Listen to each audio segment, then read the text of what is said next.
Dr. Heimlich here again, and DC. I've got a question for you. What simple sugar causes an increase in uric acid, hypertension, leptin resistance, reduction in energy, or ATP, elevation in triglycerides, insulin resistance, fatty liver, inflammation, and vascular disease? Let's add to that list number one risk factor for developing obesity. Got your attention? Well, the answer, according to Richard Johnson, is fructose. Dr. Johnson, he's a researcher and a clinician at the University of Colorado in Denver. And he's also the author of the book, The Sugar Fix. Now, let's look closer at this fructose. And that's one of the major factors that increases your uric acid. Of course, fruit contains fructose. And as a fruit ripens, the fructose content goes up. That's why it tastes sweeter. However, natural fruits contain things like vitamin C and other factors that are needed to help break down and counteract the effects of fructose.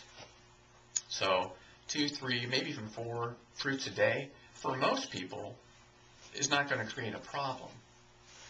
You know, each piece of fruit contains around 8 grams of natural fructose.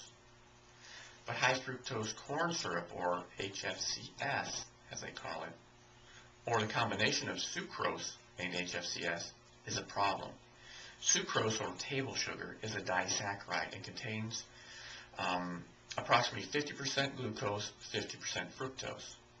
But according to Dr. Johnson, the sugars, they're bound together, and high fructose corn syrup contains 55% fructose, but the fructose isn't tightly bound, and it gets absorbed instantly into our system, and it goes right down into the liver.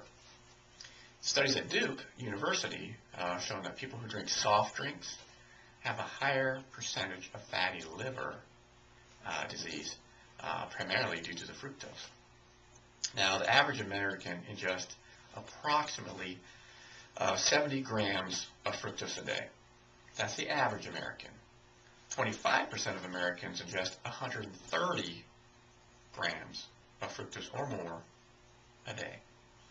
Dr. Johnson shared a study where participants he had ingest 200 grams of fructose for 2 weeks, only 2 weeks, and found that elevations in triglycerides, increased in blood pressure and insulin resistance, and decrease in the healthy, what's called HDLs, or high-density lipoprotein cholesterol. Now, if this study can cause that in 2 weeks, think what happens in 2 years of this type of stuff. Now, fortunately, these changes were able to be reversed when abstaining from the fructose. That's a profound study. Even though the amounts of fructose that these participants were given is higher than normal and excessive, it just shows what can happen in a short period of time if we're ingesting a lot of that. So if fructose increases that insulin resistance, it's a bad thing. And I know we may not be ingesting 200 grams of fructose daily, but the more sugar we eat, the more our bodies tend to what's called upregulate the ability to absorb that sugar and become more sensitive to it. And this happens further along the lines as we age. Now, Dr. Johnson suggested that we set our sugar levels at 25 grams a day of the fructose as a daily goal. Pretty much 1/3 of what the average American consumes. So just to give you an idea, a 12-ounce soda contains 25 grams of fructose. Kind of the note there is don't drink soda. Don't drink diet soda either. I'll go on that another time. 1 liter soda has approximately 75 grams of fructose. Just think about the big 64-ounce gulps you drink. Now, because fruit juice is so concentrated and processed, it's almost as bad as soda itself. So we really don't endorse drinking a lot of soda either. Dr. Johnson also, in his book, gives us tables on fruits and the hidden source of fructose and why they frequently get overlooked. In another study, he found that newly diagnosed obese adolescents with elevated hypertension, 90% of the time, they had an elevated uric acid level. Blood pressure was reduced 87% of the time with reducing that uric acid. Now, next to fructose, which we're kind of getting on the wagon with, is the greatest factor to raising that uric acid is beer. So somehow with the yeast and fermentation process, it has a powerful effect on uric acid. So, you know, it's good to get your uric acid tested on your regular blood test. Take a look and see what's going on with that. Dr. Johnson believes that should be anywhere between 3 and 5.5.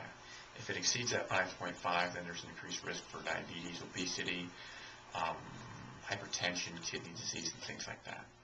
So when uric acid gets elevated, it kind of seeps into the cells and becomes what's called pro-oxidant. And we don't like oxidants, we like antioxidants. So outside the cell, an antioxidant, and inside the cell becomes pro-oxidant. So before you grab that soda, before you grab that beer, or even a fruit juice, think about how it could negatively be impacting your health.